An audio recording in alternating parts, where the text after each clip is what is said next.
Each young woman's turn came to go in to King Ahasuerus after she had completed 12 months' preparation, according to the regulation for the women, for thus were the days of their preparation apportioned: 6 months with oil of myrrh, and 6 months with perfumes and preparations for beautifying women.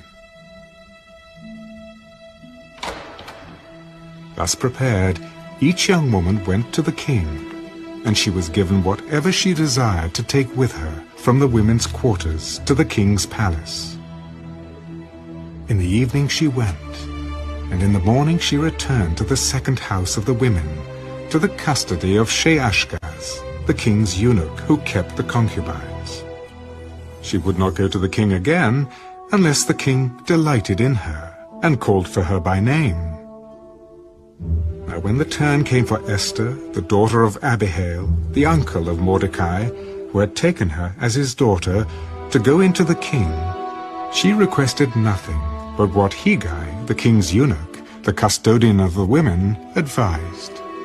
And Esther obtained favor in the sight of all who saw her. So Esther was taken to King Ahasuerus into his royal palace in the 10th month, which is the month of Tebeth, in the 7th year of his reign. The king loved Esther more than all the other women, and she obtained grace and favor in his sight more than all the virgins. So he set the royal crown upon her head and made her queen instead of Vashti. Then the king made a great feast, the Feast of Esther, for all his officials and servants, and he proclaimed a holiday in the provinces, and gave gifts according to the generosity of a king. When virgins were gathered together a second time, Mordecai sat within the king's gate. Now Esther had not revealed her family and her people, just as Mordecai had charged her. For Esther obeyed the command of Mordecai as when she was brought up by him. In those days, while Mordecai sat within the king's gate, 2 of the king's eunuchs, Bigthan and Teresh, doorkeepers, became furious and sought to lay hands on King Ahasuerus. So the matter became known to Mordecai, who told Queen Esther, and Esther informed the king in Mordecai's name. And when an inquiry was made into the matter, it was confirmed, and both were hanged on a gallows.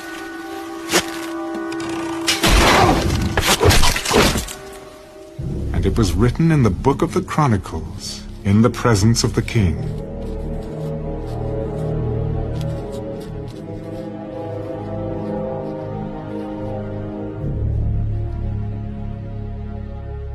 Esther, chapter 3. After these things, King Ahasuerus promoted Haman, the son of Hammedatha, the Agagite, and advanced him, and set his seat above all the princes who were with him. And all the king's servants who were within the king's gate bowed, and paid homage to Haman, for so the king had commanded concerning him. But Mordecai would not bow or pay homage. Then the king's servants, who were within the king's gate, said to Mordecai, "Why do you transgress the king's command?" Now it happened, when they spoke to him daily, and he would not listen to them, that they told it to Haman, to see whether Mordecai's words would stand. For Mordecai had told them that he was a Jew. When Haman saw that Mordecai did not bow or pay him homage, Haman was filled with wrath. But he disdained to lay hands on Mordecai alone, for they had told him of the people of Mordecai.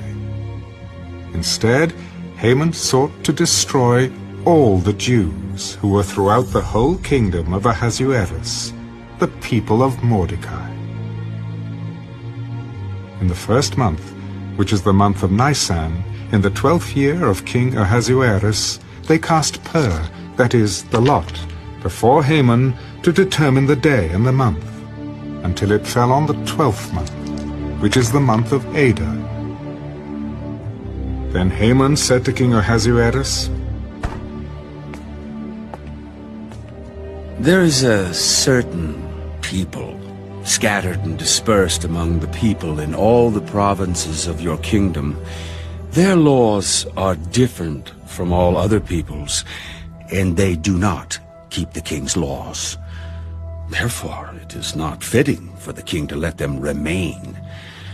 If it pleases the king, let a decree be written that they be destroyed, and I will pay 10,000 talents of silver into the hands of those who do the work to bring it into the king's treasuries." So the king took his signet ring from his hand and gave it to Haman, the son of Hammedatha, the Agagite, the enemy of the Jews. And the king said to Haman, "The money and the people are given to you, to do with them as seems good to you." Then the king's scribes were called on the 13th day of the first month, and a decree was written according to all that Haman commanded, to the king's satraps, to the governors who were over each province, to the officials of all people, to every province according to its script, and to every people in their language. In the name of King Ahasuerus it was written and sealed with the king's signet ring. And the letters were sent by couriers into all the king's provinces, to destroy, to kill, and to annihilate all the Jews, both young and old, little children and women, in one day, on the 13th day of the 12th month, which is the month of Adar, and to plunder their possessions. A copy of the document was to be issued as law in every province, being published for all people, that they should be ready for that day. The couriers went out, hastened by the king's command, and the decree was proclaimed in Shushan the citadel. So the king and Haman sat down to drink, but the city of Shushan was perplexed. Esther, chapter 4. When Mordecai learned all that had happened, he tore his clothes and put on sackcloth and ashes and went out into the midst of the city. He cried out with a loud and bitter cry.